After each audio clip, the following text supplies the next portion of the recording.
নিশ্চয়ই তখন যারা ক্ষমতাসীন ছিলেন এর সাথে তাদের গভীর সম্পর্ক ছিল এই হত্যাকাণ্ডের সাথে। এই দিনটি ছিল জাতির বিরুদ্ধে একটা গভীর ষড়যন্ত্রের দিন, এবং যাদেরকে এখানে হত্যা করা হয়েছে আগে থেকে পরিকল্পিতভাবেই তাদেরকে এখানে পোস্টিং দেওয়া হয়েছিল। কাউকে মাত্র 1 মাস আগে, কাউকে 3 মাস আগে, এইভাবে পরিকল্পনা করে বিভিন্ন লোকদেরকে এখানে নিয়ে আসা হয়েছে। কারাই হত্যাকাণ্ড ঘটালো জাতির সামনে এখনো পুরা খুলাসা হলো না বিষয়টা। তখন 2টা তদন্ত কমিশন গঠন হয়েছিল, একটা সেনাবাহিনীর পক্ষ থেকে আর একটা তখনকার ফ্যাসিস্ট সরকারের পক্ষ থেকে।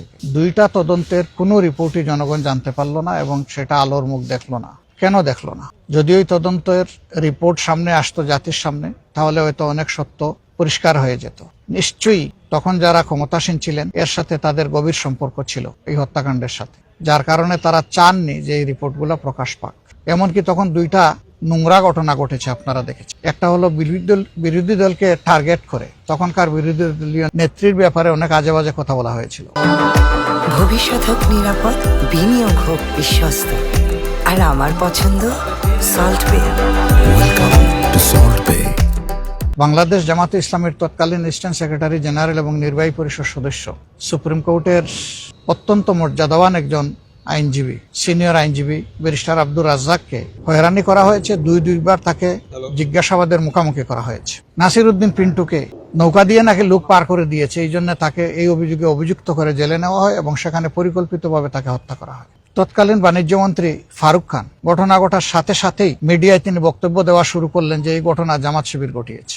এত বড় একটা ঘটনা, তার মামুলি কোনো তদন্ত হলো না, তিনি একটা দলকে দায়ী করে বক্তব্য দেওয়া শুরু করলেন। এই সবগুলাই ছিল গভীর ষড়যন্ত্রের অংশ।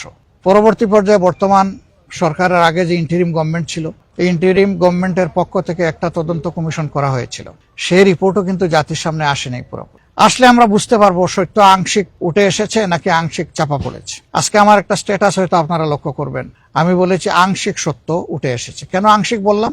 যেহেতু পুরা রিপোর্ট আমাদের সামনে আসেনি। পুরা রিপোর্ট আসলে আমরা বলতে পারবো যে এটা আংশিক না পূর্ণাঙ্গ, সত্যটা উঠে এসেছে কিনা। খুনের নেপথ্যের কারিগর যারা ছিল, পরিকল্পনাকারী ছিল, ষড়যন্ত্রকারী ছিল, যারা তাদেরকে উৎসাহ জুগিয়েছে এবং যারা এই হত্যাকাণ্ড সংগঠিত করেছে, আমরা মনে করি তারা সকলেই সমানভাবে দোষী। এদের সবাইকে অবশ্যই বিচারের আওতায় আনতে হবে। যদি এই সরকার বিচারের আওতায় আনতে পারে তাহলে এই জাতির কিছু দায় মুক্তি হবে, দায় মোচন হবে। যদি এই সরকার না আনতে পারে তাহলে এটা সরকারের চরম ব্যর্থতা হিসেবে পরিগণিত হবে। আমরা আশা করি সরকার তাদের দায়িত্ব সঠিকভাবে পালন করবে।